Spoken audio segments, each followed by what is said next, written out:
I'm having a hard time getting it in. The final Blue Lock Season 2 trailer is out, and let's just say it's absolutely crazy looking. Oh wait, okay, the trailer looks a bit disappointing. I am a manga reader, so I am excited for the U20 versus Blue Lock match. It's one of the best sports manga arcs, because it's the only sports manga I've read. But if this arc gets adapted well, it's gonna be my favorite match in sports anime. Well, talking about the adaptation, let's talk about the elephant in the room.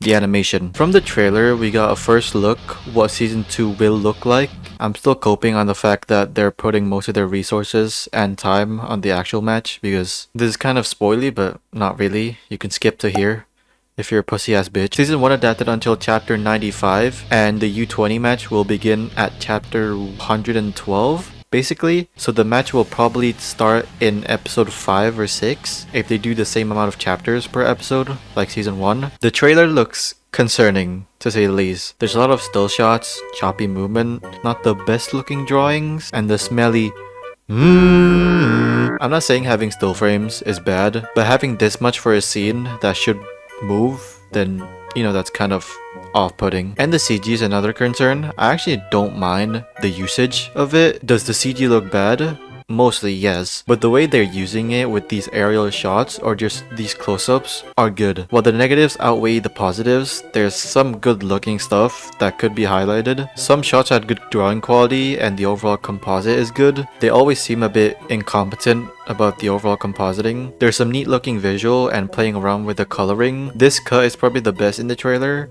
I think this is CG. The foot, or it could be a Iko Giso cut since he likes to play around with CG. I'll be honest, I applaud them for not hiding the fact that there's a lot of stills or limited cuts in the trailer, because most trailers only show the good parts of the anime. Was I expecting a lot for season 2 on the animation side?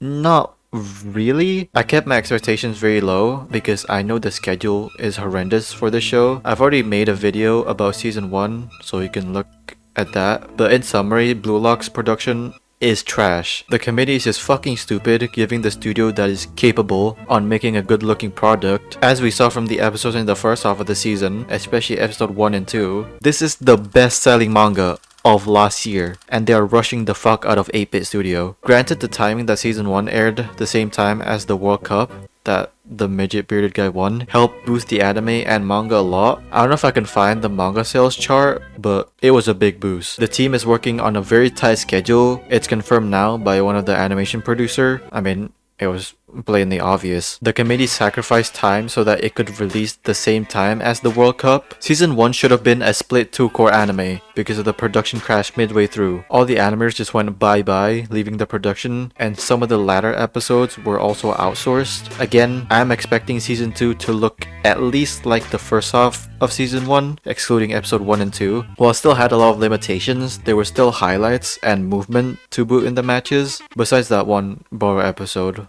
Holy, that looked ass. But overall, it would have been okay if the quality looked like the first half. We still don't know what the quality is gonna be for the U20 match. I'm coping again, am I? If it looked like the second half of season 1, then I'ma be a bit disappointed. Although I would still enjoy the show even with a lot of the quality dips, the second half was way worse. Barely any movement. It was a bit of a mess, and the composite just felt like 1 or 2 layers were just removed compared to the first episode. Of course, because of time constraints. Then again, I do feel like the overall direction saved the show. Even when there's a lot of stills, it still captured the hype and egotistical of the matches. The interesting part was the decision of the movie. The filler movie, the next UFO table money laundering drama. A producer from Bandai, since 8-Bit is Bandai's parent company, decided the production of the movie when they were halfway in season 1. It was said that since they already planned a season 2 quite early, they thought since they had a big gap between season 1 and 2, why not make a movie? Sure. From what I've heard, 70 to 80% of the movie was just recap, and a smaller portion of the movie was new content or visuals, since it's mostly in Nagi's POV. I know people post a lot of clips from the movie that looked laughably bad, but that's probably just additional time stuff in the movie and people are baiting on Twitter. Classic Twitter. While a fraction of the movie was new content and the team is different, not that different though, it probably disrupted season 1 and definitely season 2 because the time frame of season 1 finished airing and season 2 starting is only 1.5 years. The staff was still working on the show when it was about to finish. They didn't have any leeway time or break after season 1. Season 2 is around the corner, and the fact that the first couple of episodes that was showcased from the trailer looked pretty meh is shit. The studio is still by 8-bit. They're not really the most popular studio out there, but they are capable of adapting some really good stuff. And of course some dog shit. While there's different teams working on different shows, there's probably a lot of overlapping with the projects that are ongoing right now, like with Slime Season 3 and Shy Season 2, since 8-bit is not really the biggest studio ever. Talking about the staff changes, I'm not gonna say every change, but more so the important ones. The director and assistant director from Season 1 are not coming back, at least as a core staff. They could storyboard or direct an episode this season. Ishikawa hasn't been credited on anything after he directed the movie, and Watanabe was last seen directing an Okayu music video. The new director, being Shintaro Inokawa, has a lot of episode director credits, did direct some episodes in the first season, and also assisted storyboarding in some of them, although it was late in the production, so you can't really gauge his full capabilities. Yuji Haibara is the new chief director and has a lot more other roles. Has been working exclusively for 8-bit from the looks of it. He usually is the CG director or graphic designer for most shows. I don't know what graphic designer means. I don't know, you guys can comment it if you know what it means. He was the director for the Slime Diary, storyboarded episode 9 of Blue Lock, which was one of the standouts, and again, a lot of storyboarding assistance in the later episodes. Tadayoshi Okimura is the action director for this season. He has key animated in a lot of different shows, although he doesn't have a sakuga boru, so I can't really know how good he is. Usually the action director corrects a lot of the movement since action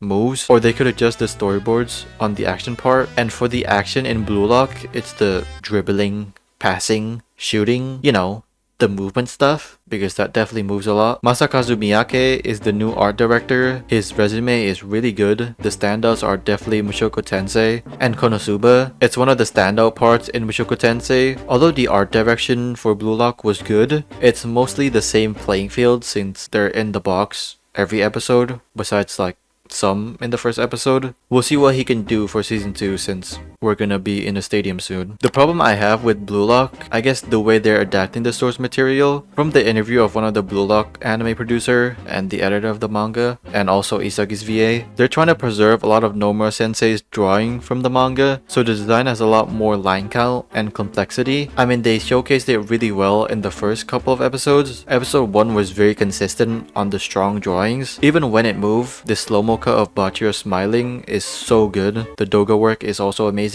But for the second half of the season, working on a quite complex design with barely any leeway time, it's gonna be hard to move it. They still tried their best to showcase Nomura Sensei's drawing in a couple of occasions that they could do it in, but I do think making the design more simpler would be fine, and for the long run, great, since Blue Lock is a show that should move a lot, so simpler designs can make that aspect easier. The anime is trying to be one-to-one with the manga. Again, I do think one-to-one adaptation is not the most creative approach, but since they adapted it like that because of the strict production time, that's a reasonable excuse, I guess. I really hope that this is not what the season will look like. I know I'm still coping. The producer also said that they have a more refined and cooler visual presentation for the season, and the direction will be better than previously. Of course, I've been fooled before about some producers hyping up a season or an episode. Sometimes the hype can be real, and sometimes cannot be. The season being 14 episodes, it definitely helped a lot. This is a season 2, so there won't be much pre-production time. Well, we're gonna introduce a whole other cast, being the U20, but it's not gonna be as much as season 1. Hopefully the committee didn't lower the production time because of the episode count. We saw what this team can do without any hindrance in the production, whether it's the resources or time. Although I think the main director and assistant director is better compared to the new ones, but with the right amount of time and talent, I know the schedule is gonna be ass, they could do it. If you guys like this video, leave a like. If you hate it,